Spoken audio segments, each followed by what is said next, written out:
to another recording of Elevate Your Brand. I am Chris Anderson. Today we're going to talk about how to prioritize tasks and responsibilities so you can have a better work-life harmony.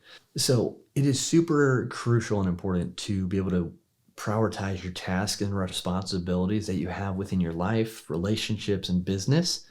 Otherwise, you're going to get so overwhelmed and burnt out, and you're never going to be able to continue to grow and succeed with trying to get your startup off the ground.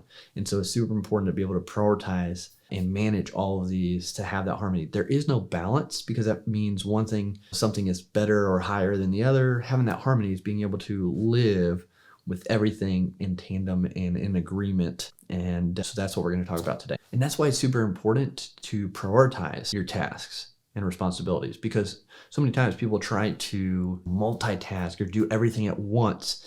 And that's the key thing that causes burnout and overwhelm in individuals who are trying to build something and have a family and have friends, a social life of some sort, and take care of themselves. If they're trying to do it all at once and not prioritizing things and scheduling things correct, that harmony is gone. And that's where, you're not at ease. So you have dis-ease, and that's where you start feeling bad and things just go downhill from there. Like I said, we're going to dive into how you can have better prioritization of your tasks and responsibilities so you can have that harmony in your work, in your life. And so we're going to walk through these next steps on how to do that. First is you have to identify your priorities. Understand what is most important. Obviously, your health, your spouse, if you have one, your kids, those are all very high priorities, but so is tasks in your business that provides for them. Where we slip up as entrepreneurs a lot of times, especially if you're bootstrapping and starting out, is we try to do all the things at once and we just get overwhelmed. But we have to prioritize, especially in business, after we've taken care of ourselves and our family, what's most important.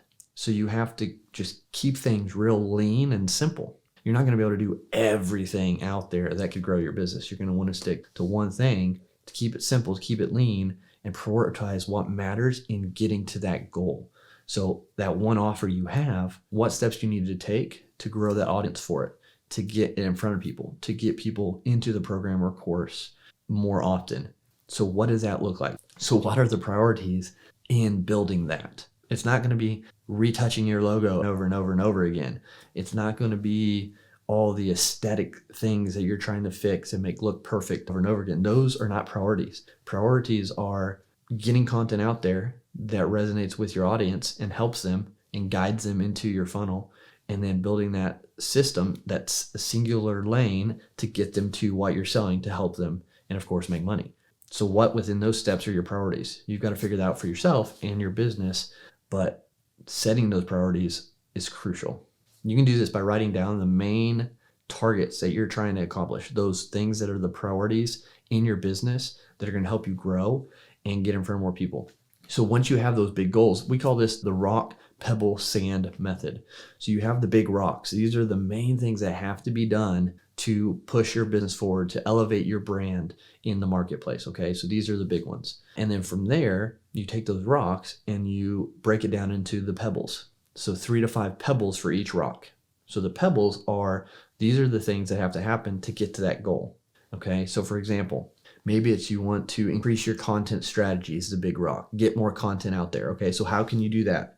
How can you break it down? You can break it down into, okay, I need to record more video. I need to post more consistently, and I need to collaborate with other professionals. Okay, so those are your rocks. More video, post more regularly, collaborate with professionals. So how can you take that rock of record more video and break it down into your sand, 5 things that make recording simpler, faster, more efficient so you can get it done and actually have those videos recorded. So your rock, your pebble is record more video. The sand for the record more video could be have a dedicated space to record in. Have a running list of topics that you could speak to. Have templates created so when you edit, it doesn't take you as long, which could hinder you because you don't want to edit. Schedule a time with a friend or a loved one who can be there to help you and support you and give you ideas to talk about. So those are just ideas for the sand. So getting those done, you'll get more videos created. Getting more videos created will help you get more content out there. So that's just an example of how you can break it down to prioritize that main goal that you need to accomplish and get done to grow your business, how you can break it down so to the minute. And another SAN could be you schedule a specific day and you stick to it in batch record. That could be another SAN, just an example. The second thing you've got to think about is that what is your limit as far as productivity and focus? And when are those at its peak? When is your creativity at its peak? Are you a morning person who does better in the morning getting things done, or is it in the evening? So you've got to understand yourself and know when you are more creative, when you work better. Start with that. But then you've got to understand, how long is your focus? Scientifically, say about 4 hours. You can get about 4 hours of good focused work before your mind starts to wander, before your energy drops, and things of that nature. So when can you get a 4-hour block? Maybe for you it's 2 to start. Maybe 4 is stretching it. Maybe it's an hour at a time. But if you can figure out what works for you as far as time blocking, where you can stay super focused, get rid of all distractions, and get done those pieces of sands to get to your rock, or to get to your pebbles to get to your rock, being able to understand that and schedule that out is going to help you. Set a timer for an hour, put everything aside, everything away. Do not disturb on your phone, and get to work. When that alarm goes off, go and do something to get your mind off the tasks, off the work. Even if you're in the flow state, even if you're in there, just get used to doing that. Get rejuvenated, get reset, and then come back and set the alarm again for another hour, 2 hours, 4 hours, whatever it is for you. And then set a time when you're done for the day, so you can then focus on your health, your relationships, and not get burnt out. So that's why it's important to use those time management skills and tips to get more done. Because if you're all over the place, you have a big to-do list, but you don't have it scheduled out, you don't have time blocks and timers set for that, you're just going to continue to think on it or wonder what you need to do next instead of just getting it done. So utilize hour time blocks, set an alarm, and stick to it, and you'll get more done in less time that way than just having it scattered everywhere. And then you got to realize you can't do it on your own. So you've got to understand and prioritize, when can you delegate things? When can you collaborate on things? And what needs to just be gotten rid of? What can you just, boom, kick out of there? Because when you can start to delegate or outsource or collaborate on things where you're not doing it all, it's going to free up some of your time and help you increase the speed at which you complete those tasks to, again, move forward. And it doesn't have to be where you're paying a bunch of money towards different people. You can start with finding freelancers or contractors and exporting some of that work to them if your budget allows. Maybe you have someone, a friend who's really good at a certain thing and they volunteer to help, or in exchange, you do something to help them. So there's unique ways you can do it to find help. And then, of course, if there are things that just don't matter, you realize like doing those, it just hasn't done anything for you. It doesn't do anything for you or your business, and get rid of it. Maybe it's writing blog posts. Maybe it's being on a certain social media platform compared to another. Figure out what isn't working, what's not needed, and get rid of it to stay lean.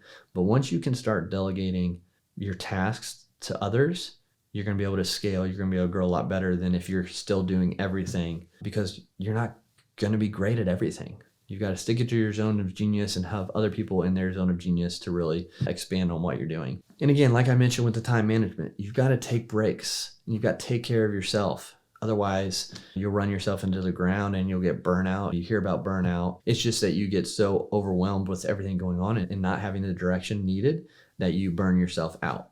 So make sure you're taking breaks. Prioritize your health. Take care of your health.